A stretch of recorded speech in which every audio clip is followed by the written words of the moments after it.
and about some of these states. I mean, there was even medical disagreement about what exact state Terry was in. Right. Now we know full well, we'll talk about that a little bit, we know full well that she was responding in various different ways. And we tell people, because I was in her room and I was among the small group of people that had access to her room, and it was indeed something we spoke about, how I heard her laugh at her father's jokes. I saw her return his kiss. When I prayed over her, she closed her eyes, and when I finished the prayer, she opened her eyes again. And the reason I say those things, relating what happened, is precisely because so many people on the other side of the issue mischaracterized her condition. That's right. And they were trying to gain sympathy for their euthanasia cause by making Americans think that Terry was just lying there motionless and unresponsive. But we were not making that argument that somehow the more responsive she was, well, then the more protection she should have or the more value she has. That argument would actually buy into the other side's position, not ours. We're saying this, if it's a living human being, the only argument really in the Terry Schiavo case was simply this. This is a living human being and an American citizen. Therefore, America needs to protect her life. And Father, the human spirit has such a great, it's just your human nature, this will to want to live. Mm-hmm. And that was really shown by the Terry Schiavo case. I remember back when I was a young girl, there was a Karen Quinlan case back in the New York, New Jersey area. And this was a case where the parents wanted to remove her off this ventilator. And it was national news. And do you know, Father, that when they took her off that ventilator, she lived for another 10 years. Past that. Right. It just shows you that you can't predict what the doctors all thought if she got the ventilator taken, she was going to die immediately. No, 10 more years Karen and Quinlan lived. So, I mean, you're not supposed to be denying medical treatment from people. That's the most important point. Well, yes, because Terry's case was not, one of the reasons why the other side gained so much ground is that, and why so much of the public was confused, is that the question itself was the wrong question. Right. People were thinking of this as an end-of-life case. Right. Obviously, as you know, and the church and the pro-life movement teach this, that there are such things as worthless treatments. There are stages, there are situations in which a treatment doesn't help the person anymore. Right, and sometimes, Father, you're in the dying process, and you can no longer assimilate food or water, and so it stops. Like, we know that John Paul II, he was dying at the same time, Terry was denied her food and water, and at a certain point, he had his feeding tube removed. Why? His body was no longer assimilating the food. So even food and water sometimes are not, the body is rejecting them. And then medical treatments, of course, food and water is not a medical treatment, it's just food and water, but medical treatments also can be useless at various times. So there is such a thing as a worthless treatment, but there's no such thing as a worthless life. That's right. And the point is that Terry's case was not a case about should we or shouldn't we deny medical treatment. The reason it wasn't about that is that, first of all, we weren't talking about medical treatment. We were talking about food and water. She had no underlying illness that was eating away at her life. And the second reason is that this was a question of killing a disabled person, not denying medical treatment. There are cases when medical treatment can be withheld. This is different. Disabled American citizen, otherwise healthy, family wanting to take care of her, can the court authorize us to starve and dehydrate that person to death? That's the question. And so if you start off with the wrong question, if you start by putting the circumstance in the wrong category, you're going to end up all confused and with some wrong answers. That's what happened. So we want to draw attention to this, Father. On March 31st will be the 5th anniversary of Terry's death. We call it Terry's Day, a special website, terrysday.org, that's been set up by the family and you. There's special prayers and things up there, what to do on Terry's Day. And, the way we look at Roe v. Wade anniversary, January 22nd, where we focus on the unborn, we want to make March 31st as a day to focus on end-of-life issues, euthanasia, how people are being, basically put to death prematurely by being denied treatment. So if we focus in on March 31st, this could become the end-of-life issues kind of day when people can rally around. So I'd like people to think about, first of all, they can order a brochure we have, which gives your reflections of being at Terry's bedside right before she died and what exactly happened. And then I would like them to consider having a mass or a service at their church. Talk to your pastor. We have all these recommendations of the kind of prayers to use and things that have been written for you. And then, if you can, excuse me, we'd like you to come to Ave Maria in Florida, where we're going to have her family will be there. You're going to be the celebrant and homeless. It's going to be the Terry's Day National Mass. The way we come to Washington, on January 22nd, and we have the March for Life. Well, we're going to have our national event now every year at Ave Maria at the Oratory, where we'll have a Mass, and the family will be there, Bobby and Suzanne and Mary Schindler, and the family will have a little reception after Mass. So we'd like as many of our LifeTalk audience as possible that can come down to Ave Maria, Florida to be there. But if you can't, then talk to your pastor, talk to your church people, and see if you can, your prayer group, whatever. Do something special on Terry's Day. And a matter of fact, Father, it would be a great day to go to a nursing home and do a prayer service maybe with the sick and disabled folks that can't get out. To do some kind of volunteer activity that raises awareness or just extends care to those who are disabled or otherwise medically vulnerable. And of course, at the Mass this March 31st at Ave Maria University in Florida, we'll remember in a special way Terry's dad, Bob Schindler, who passed away in August of 2009.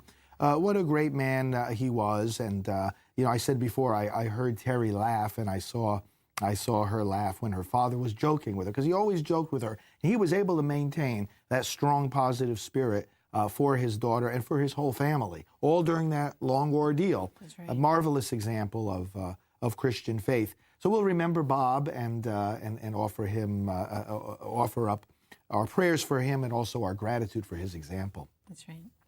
terrysday.org then is the website. And educational activities, too, can mark that day and the days leading up to it in schools and on blogs. And we're not just looking back at this event. We're looking forward, because, and this is what the family has done, and this is a big part of their healing, too.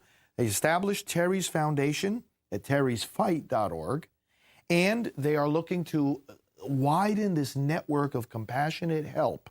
They want to have a network of clergy, attorneys, medical professionals, and citizens who just want to extend a compassionate hand, so that when other families face the kind of battle that their family faced, they won't feel alone.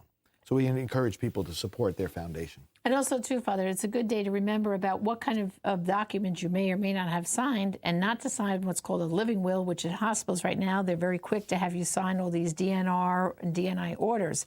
There's a document called Will to Live, which we have available. We'll give it to our LifeTalk audience absolutely free. Contact us. And we have the different documents based on the state laws in your state. We'll send it to you free of charge. So Terry's Day, too, might be a good day to talk to your family members and kind of see. You'll be surprised. Some people might have signed these living wills, which are terrible, saying, oh, I want this or I don't want that. Mm-hmm. Rip those up.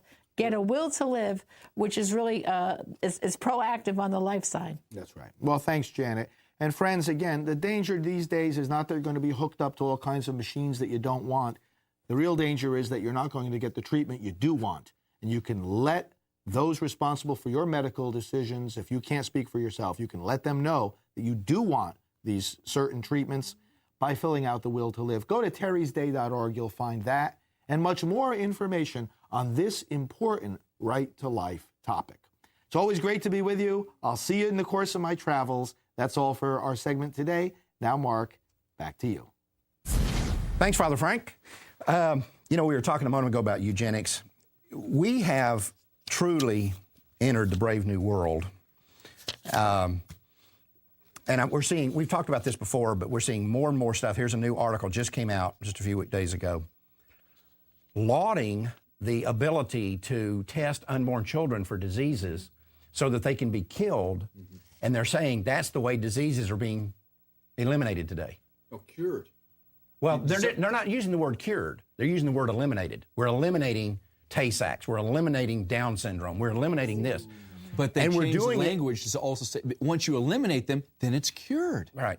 But, it would be the same as if you took a population of 100 born people, and let's say 10% of them had diabetes, and you just tested them all, and you rounded up all the people that had diabetes, you shot them, you say, See, we did away with diabetes. Right. That's exactly what we're doing, except the unborn are the target of it. 90 would be less. And one of the problems with that is that it is stopping testing. You know, say if you have a kid with cystic fibrosis, it is disabling the ability to elongate that child's life. Why would you? Well, because there's nobody to, help test and give drugs to, and well, not only that, therapies. But in the medical community, if your solution to the problem is to kill the babies, why do you try to solve the disease? Well, the other problem there is those kids are never going to go away. You're always going to have that genetic marker that produces these kids, and so they're just going to have to step up and their just eugenics. Right. That's the bottom line. And one thing we realized from the 40s is that eliminating segments of population because we don't like them or whatever the case may be doesn't work. Genocide I want to talk never a little bit works. about politics here. A lot of things. No, a lot of I don't know. Most of this is nonsense. But one of the things I'm interested in, Barack Obama in 2008 told Planned Parenthood that his number one priority, the first thing he was going to do when he became president was what? Eliminate all the Sign FOCA. Sign FOCA. He said that was the heart of his healthcare campaign. Yeah. What happened to that? Didn't he do it? It's his healthcare campaign. Yeah. He's just not talking about it. Yeah. It's. Is it too early to claim victory after a year? We had talked some time ago about to be careful about the Tea Parties, that so many pro-lifers are getting sucked into this Tea Party deal. And the Tea Party thing, I don't have a problem with. I mean, as a matter of fact, I support the overall goals of what they're trying to do. Our government is totally out of control. What I have a problem with is how many pro-lifers now are turning their attention off the pro-life battle over to the Tea Party battle and saying, this is good for us in the long run because these people are all conservatives, they're Republicans, yada, yada, yada. The recent Tea Party convention, polls were taken there, CPAC, I'm sorry, polls were taken there. What are the most important issues and the second most important issue to you? Number one most important issue, give either number one or two, given by 52% of the people who went, reducing the size of the federal government. Second, 33%, reducing government spending. Third, 18%, the war on terrorism, tied with lowering taxes.